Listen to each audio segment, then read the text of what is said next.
రాత్రి గొడవ జరిగింది. ఇప్పుడు టీ ఇస్తే తాగుతాడో లేదో. సరే ఇచ్చి చూస్తాం.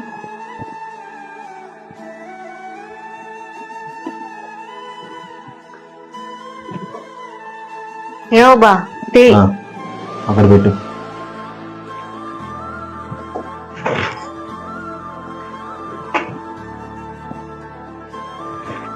సరే నేను ఆఫీస్ వరకు వెళ్ళొస్తా. టీ తాగకుండానే వెళ్తున్నా. నేను టీ ఎందుకు తాగలేదో ఆ టీని అడుగు చెప్తుంది. ఓ చల్లగా అయిపోయింది. నా తెచ్చినప్పుడు వేడిగానే ఉండిందండి, ఇప్పుడే చల్లగా అయిపోయింది. మరి రాత్రి నా కోపం కూడా ఆ టీ లాంటిదే. రాత్రి మన ఇద్దరి మధ్య జరిగిన గొడవని మీ అమ్మకి మీ నాన్నకి అదే పనిగా ఫోన్ చేసి చెప్పావు. ఏమన్నా కొద్దిగా కామన్ సెన్స్ ఉందా? నా పైన చాలా ప్రేమ ఉండేది, కానీ ఇప్పుడు నేనంటే నీకు ప్రేమ లేదు.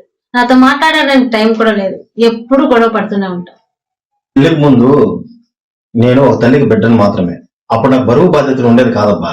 కానీ ఇప్పుడు పెళ్ళైన తర్వాత ఒక భర్తగా, పిల్లలకి తండ్రిగా, కుటుంబానికి పెద్దగా అన్ని బాధ్యతలు కూడా నావే ఉంటాయి. అలాంటప్పుడు బయట ఎంతో ప్రెజర్తో, టెన్షన్స్తో, ఆఫీస్లో వర్క్ టెన్షన్స్తో ఇంటికి వస్తూ ఉంటాం. ఏదో కోపంలో నేను ఒక మాట అనేస్తాను, లేకపోతే నువ్వు అలగేసి మీ పుట్టింటికి ఫోన్ చేసి చెప్పేసేది. ఇది తప్పు కదా. అదంతా నాకు తెలియదబ్బా. నన్ను ప్రేమగా చూసుకోవాలి, నా కోసం టైం స్పెండ్ చేయాలి. నాకు అవన్నీ కుదరదు. నువ్వు నాతో ప్రేమగా ఉండాలి, అంతే. నాకు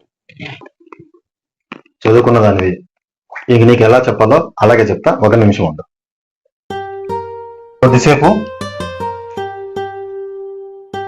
కొద్దిసేపు ఆ బుక్ని నా బరువు బాధ్యతలు అనుకో. ఆ బుక్ కింద పడకుండా నీ చేతితో పట్టుకోకుండా నన్ను ఆ దగ్గరకు వచ్చి కౌగిలించుకో. అదెలా కుదురుతుంది? మరి చూడు, జీవితం కూడా అంతేనే. పెళ్లికి ముందు లాగా పెళ్లి తర్వాత ఉండదు.